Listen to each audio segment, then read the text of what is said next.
में सनी लियोनी और डिंपल सिंह काफी हो बॉस। हमने के कहीं शुरू हो जाए सब जगह पर किनारे घर दुआर जब बाबा तैने उन्हें कहले कि कौन काम भाई लोग का कही इतना मोबाइल चलता हमने के एक दो अंग वायरल हो जाए तो दिक्कत हो जाए।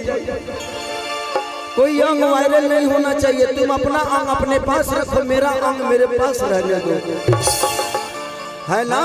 कि तहरा संगे खिंचावल फोटो फाड़ दे आज ही आई बारात तड़ोली में गोली मार दे। कि तहरा चलते सपनवा के छोड़ दे, कि तहरा चलते सपनवा के छोड़ दे आज ही फुर्सत में मिलबू धके तोड़ दे।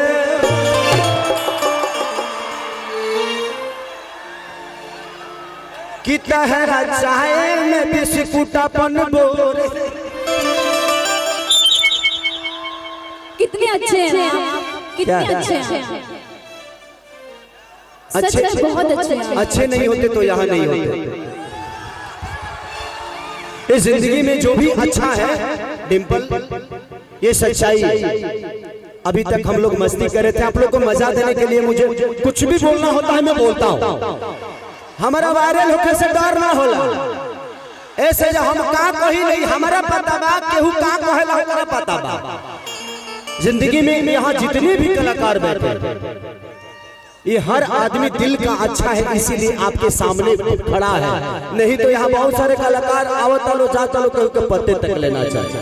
सुनिए ना, आपके लिए दो शब्द बोल रही हूँ, हमेशा बोल प्यार किया बदनाम हो गए, प्यार किया बदनाम हो गए, चर्चे हमारे सरियाम हो गए। जालिम ने दिल उस वक्त तोड़ा जिस वक्त हम उसके प्यार के गुलाम हो गए।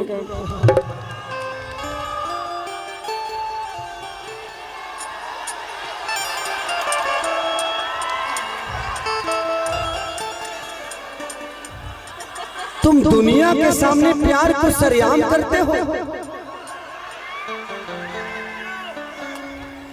तुम दुनिया के सामने प्यार को सरेआम करते हो। पगली ये बता दो कितने लोगों से प्यार करते हो।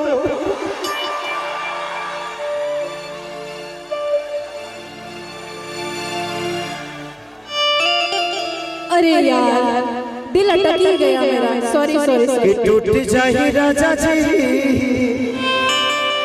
पहला प्यार, पहला प्यार। तू तो अपन कैरेक्टर चेंज कर रहलू, पता नहीं कि चलत तोरा प्यार होता कि पीसीओ के फोन होता। सुनिए सुनिए सुनिए, एक सेकंड जियो के सिम हो गए। हेलो हेलो हेलो प्यार जी, तोरा में डाटा ढेर बा। जब लड़का चारों तरफ प्यार करता तो प्यार है, और लड़की करे तो गलत, आप करे तो सही, हम करे तो गलत। एक बात बताए कि लगाई दी चोलिया के हुक राजा जी, कि चूसता देवरा चूसता देवरा चूसता होठवा के ललिया हमार देवरा चूसता। हेलो बाबा झेल सके नहीं। Hello hello hello hello hello. हम जहाँ बनी हो जो बहुत बढ़िया बनी।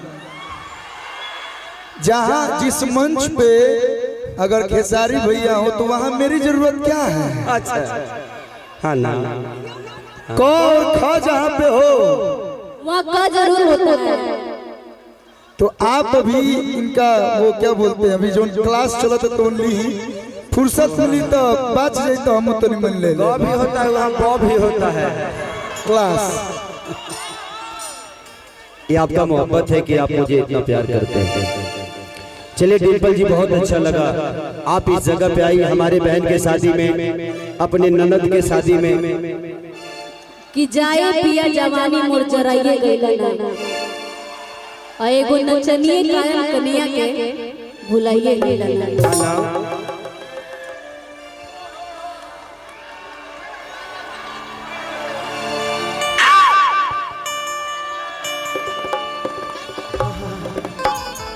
तू निशा हो ना? अच्छा अच्छा ना निशा ठीक बा ठीक बाड़ू बैठ। अरे हमार बेटा हमार बेटा तू कब गरिया देबू पता नहीं खे। बैठा बैठ जो ते जितना देर खड़ा रहे उतने हमारे मुंह में से निमन बाउर निकली। बैठ जो तोर ठीक नहीं खे कब तोर व्हाट्सएप चालू हो जाएगी कब ते फेसबुक पर निमन निमन चीज शेयर लिखे लग जाए। हम इधर आ रहे हैं कि रबुरिता झूल फिरा बनम जाने ले बाटे जी कि बिटी जाता मिठाई पाँच में बाटे जी कि रौरा में झकास कपड़ा परिया लागेला सवरिया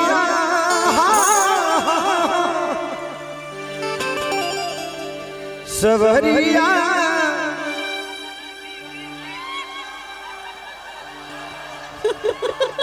तार सब कुछ ढीला का हो गया ना इसे टोनी है तो गलिए ढीला लगा। नहीं नहीं ढीला नहीं आप कैसे हो चुका ऐसा लग रहा है कि है ना किसी ने कम कर दिया वो चाप किसी ने छू लिया है मुझे छू लिया है किसी ने आपको है ना।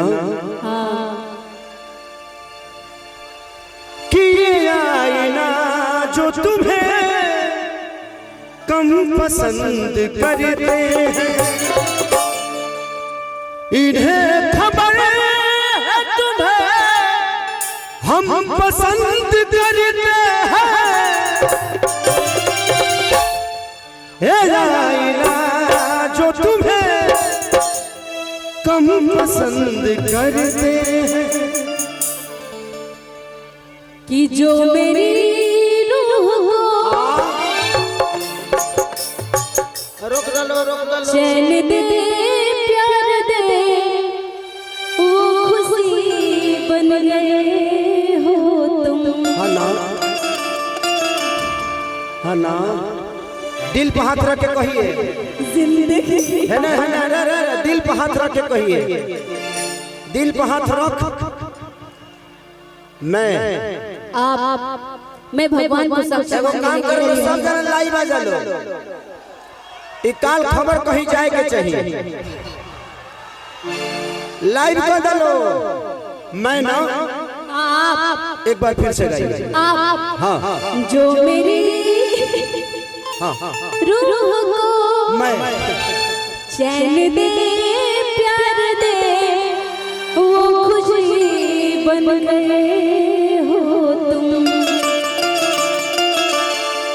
जिंदगी बन गए हो तुम। ऐसा बात है कि कितने बेचैन होगे तुमसे मिली तुमको क्या है खबर कि मैं कितनी अकेली। हाँ हाँ हाँ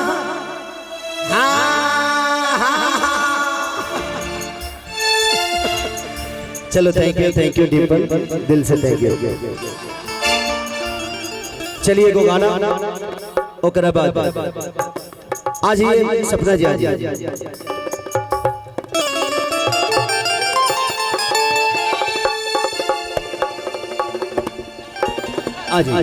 ये गाना गा देता हूँ इसलिए क्योंकि मेरी बहन शिल्पी है निशा जी